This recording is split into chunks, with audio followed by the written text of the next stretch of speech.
So when we first started thinking about this trip to Costa Rica, it was more just about the experience of being to a different country, but nothing could have prepared me for the learning that took place in Costa Rica.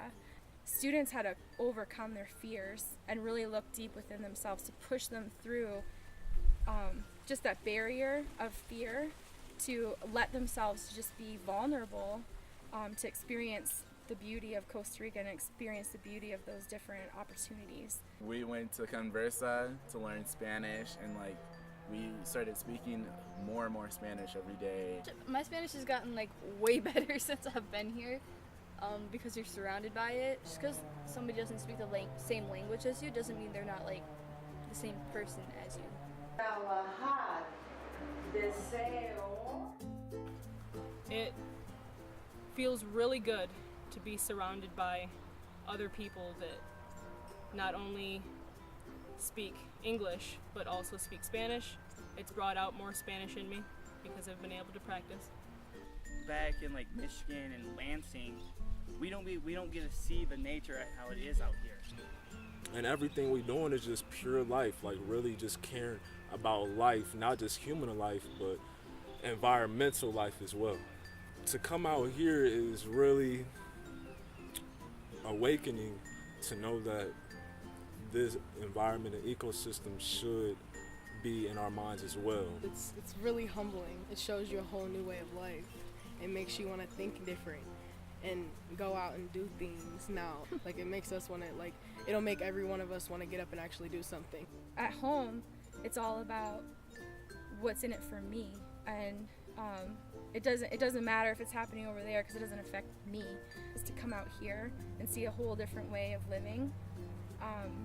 That's what it's all about, and that's something that no one could ever take from them now. I didn't give it much thought to really sit down and have a moment of solitude and think about what's going on in the ecosystem, how is it affecting not only me but the whole world.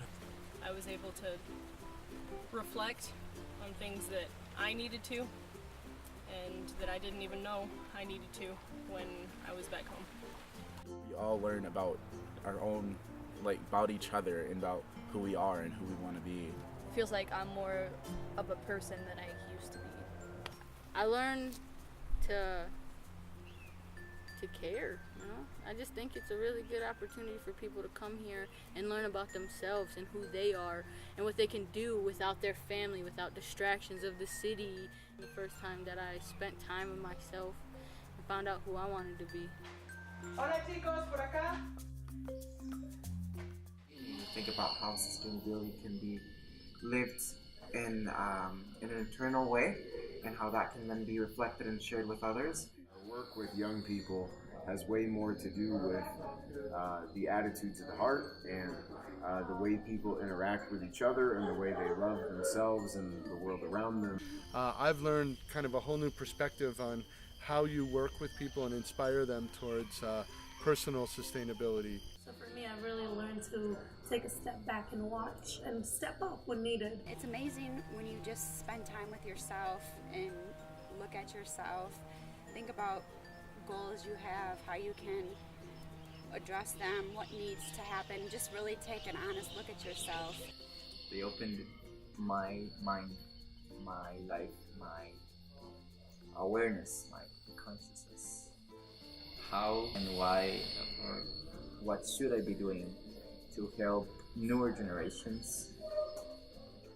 And I haven't thought about that. It's one thing to be there and available to help young people through a crisis, but it's a different thing to be with them through life. Just being intentional with the relationships, because if we're not there right now in the moment, we might miss it. We have to take risks to see great results, and a lot of people took a lot of risk in putting this whole project together, but it was totally worth it. It's irreplaceable. You can't accomplish what was accomplished the last 8 days in a classroom. You can't put a curriculum together in Lansing that is gonna come out with these results. It's something that these kids will remember the rest of their lives.